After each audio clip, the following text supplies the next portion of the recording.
Hello and welcome back to the next episode of Daily Quiz for UPSC Prelims 2025. As you know that I every day upload this video. It is based on the current affairs which we discuss during the daytime so that you can revise it in a best way possible. You know, by revising or by knowing these questions, it would definitely help you in at least eliminating many options from your question paper in your exam. And also we discuss few previous year questions which would help you in the same way and give you the brief idea how the paper comes in the exam and what are the strategies, what are the points you need to know about it. So without any delay, I would like to request you guys, please do subscribe to this channel. When you subscribe, it gives me the motivation to make much better videos for you so that I can help you in preparing you for your exam, and I will feel happy if you would subscribe and show your appreciation towards this work. Now, without any delay, let us start with our question number 1. If you remember, if you had taken my current affairs session in daytime, we had discussed about the graphene as it being the allotrope of carbon. Let's discuss the question which I had made over the graphene. Here it says which of the following statements about graphene is not correct. We have to find out the option which is not correct. First option is graphene is a 2D material made of carbon atoms arranged in an hexagonal lattice. There are some tough terms like hexagonal lattice. We study this in our 11th class. If you had if you had taken the medical as your subject, if you are an arts student, then you need not to know much about this. Just remember this: it is a 2D material made of carbon. It is an allotrope of carbon. It is correct option. Then coming to the second option, it has high electrical conductivity and is suitable for electronic devices. 100% true. It is highly conductive. It is used in superconductors also. Then here the third question, graphene is highly flexible and can be stretched up to 25% of its original length. This is also true. Then the fourth option, it is a semiconductor material. No, it is not a semiconductor material. But it has high conductivity but can be used in semiconductor materials. It has its application in semiconductor materials, but itself it is not a semiconductor material. I hope you understood this topic and you are able to revise the discussion earlier. Now coming to the question number 2, here it talks about the Mount Etna. We discussed about the volcanic eruption in Italy. Let us discuss about it, what the question says.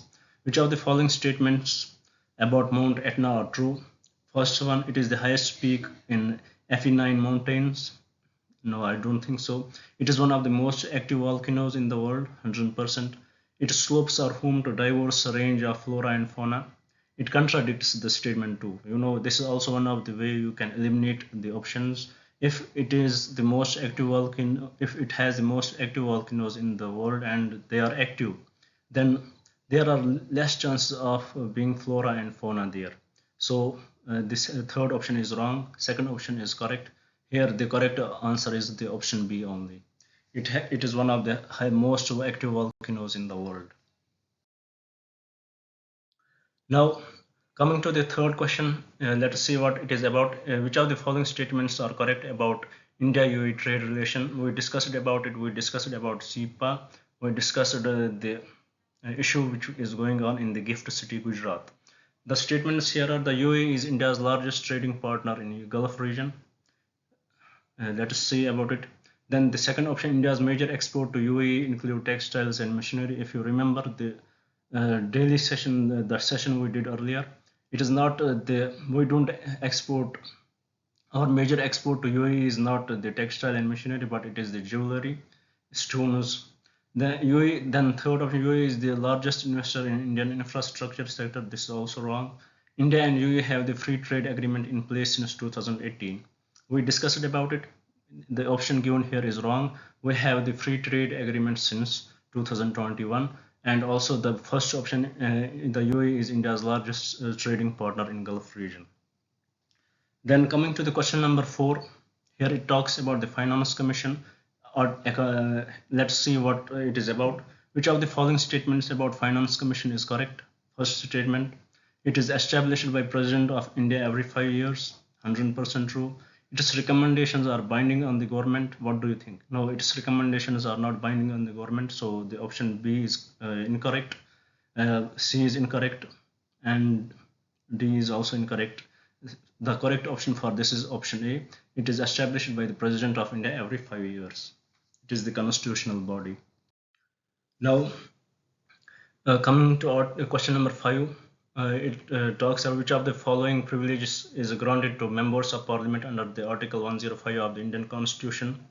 Here the questions options are freedom from arrest in criminal cases. No, this is not the correct option. Freedom from no, it is not the correct answer. Freedom of speech in parliament, 100% true. Article 105 is related to the freedom of speech in parliament.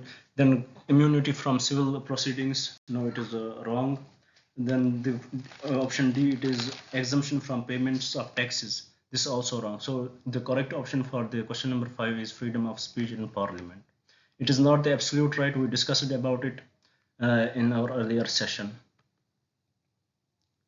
We discussed about the expansion of by the chairman, the powers of the expansion under the chairman of the houses, or the chairman of Rajya Sabha, or this what we can call him speaker of the Lok Sabha. Now coming to the question number 6, these are from the last year question papers. Here the first question says, which of the following ancient Indian records in the is the earliest royal order to preserve food grains to be utilized during the crisis in the country? It is option A is the correct answer for that. It is Saugora copper plate. You know, when you will read your history, these are common concepts in that. Your teachers, faculty for your history would definitely, talk about it, and I'm sure about it. So to this, please do read about Prayag Prasati, Mehroli pillar inscription, and Rumini the pillar edict of Ashoka. The main reason for discussing these questions is that you would discuss about all the options in the question, and by that you can that would help you in next year's exam by eliminating many options from them if such questions are really asked. Usually UPSC do play these tricks with you. Now coming to the question number 6, the concept of eightfold path forms the theme of Deepavamsha, Divya Vadana, Parinibban, and the fourth option is Dharma Chakra. What do you think? What is the concept of eightfold path? The concept of eightfold path forms the theme of Dharma Chakra Paravartana Sutta. So it is the option D, which is the correct option for the question number 6. Now,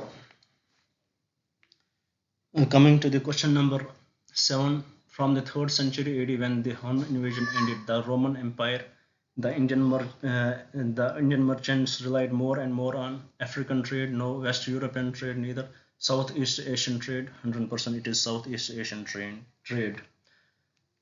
After the Hun invasion, when the Roman ended the Roman Empire, the Indian merchants relied more and more on Southeast Asian trade. Now coming to the question number 8, it talks about the correct chronological sequence of the visit of following persons. It is if you know about these videos, you definitely know if such questions are asked, I directly give the answer in the chronological orders to avoid the confusion. It is Megasthenes first, then Fahin, then Hyun Seng, then I Sing. So it is the correct chronological order. Then coming to the question number 9, it talks about which of the following was initially the most powerful city-state of India in the 6th century BC. Was it Gandhar? No. Was it Kamboj? Neither. Was it Kashi? No. It was Magad. It was the most powerful city-state of India in the 6th century BC. Now, the last question after this discussion, it talks about the term Aryan. It denotes an ethnical group. What do you think? Does Aryan denote the ethnical group? No, it does not denote an ethnical group. Does it denote a nomadic group? Neither nomadic. Does it denote a superior group? Yes, they believe they are superior, it was an argument, but it does not denote the superior group. What does it denote? Actually, it denotes a linguistic group. So we can say to the question number 10, the term Aryan denotes a linguistic group. It is the option C, the correct option for this. With this, we conclude today's discussion. I hope you liked the video. Please do subscribe to the channel, and you can write in the comments what changes I should bring in these videos so that I can help you according to your wish. Thank you for staying with me. Thank you for staying here. Please do subscribe to this channel and like the video and share it with your friends. Thank you very much.